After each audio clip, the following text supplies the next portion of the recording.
When I was 27 years old, I left a very demanding job in management consulting for a job that was even more demanding in teaching. I went to teach 7th graders math in the New York City public schools. And like any teacher, I made quizzes and tests. I gave out homework assignments. When the work came back, I calculated quiz. What struck me was that IQ was not the only difference between my best and my worst students. Some of my strongest performers did not have stratospheric IQ scores. Some of my smarter kids weren't doing so well.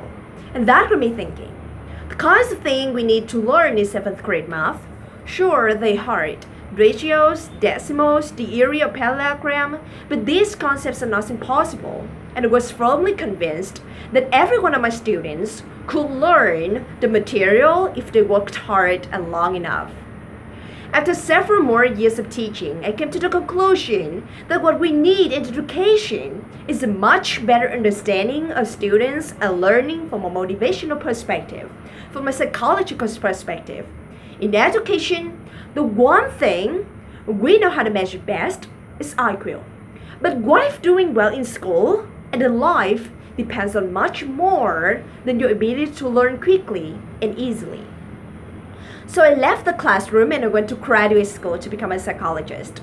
I started studying kids and adults in all kinds of super challenging settings.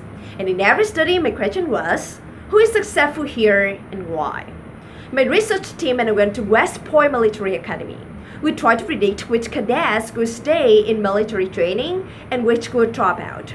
We went to the National Spelling Bee and tried to predict which children would advance fast in competition. We studied rookie teachers working in really tough neighborhoods, asking which teachers are still going to be here in teaching by the end of the school year, and of those, who would be the most effective at improving learning outcome for their students. We partnered with private company asking which of these salespeople is going to keep the jobs, who's going to earn the most money. In all those very different contexts, one characteristic emerged as a significant predictor of success. And it wasn't social intelligence, it wasn't good looks, physical health, and it wasn't IQ. It was grit.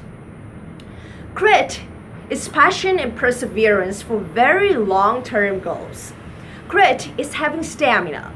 Grit is sticking with your future, day in, day out, not just for a week, not just for a month, but for years, and working really hard to make that future a reality.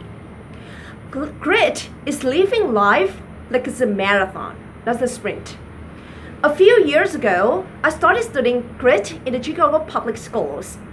And I asked thousands of high school juniors to take the grit questionnaires, and then waited around more than a year to see who would graduate. Turns out, the grittier kids were significantly more likely to graduate, even when I matched them on every characteristic I could measure. Things like family income, standardized achievement test scores, or even how safe kids felt when they were at school. So it's not just as West Point the National Spelling Bee that grit matters, it also in school, especially for kids at risk of dropping out. To me, the most shocking thing about grit is how little we know, how little science knows about building it. Every day, parents and teachers ask me, how do I build grit in kids? What do I do to teach kids a solid work ethic? How do I keep them motivated for the long run? The honest answer is, I don't know. What I do know is that talent doesn't make you greedy. Our data show very clearly that there are many talented individuals who simply do not follow through on their commitments. In fact, in the data, grit is usually unrelated or even inversely related to measure of talents.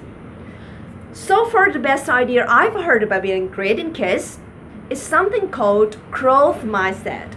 It is an idea developed at Stanford University by Carol Craig, and it is the belief that the ability to learn is not fixed, that it can change with your effort. Dr. Craig has shown that when kids read and learn about the brain and how it changes and grows in response to challenge, they're much more likely to persevere when they fail because they don't believe that failure is a permanent condition. So growth mindset is a great idea for building grit.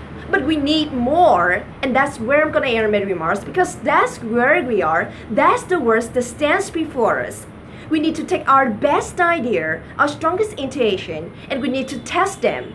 We need to measure whether we've been successful, and we have to be willing to fail, to be wrong, to start over again with lesson learned. In other words, we need to be greedy about getting our kids greedier. Thank you.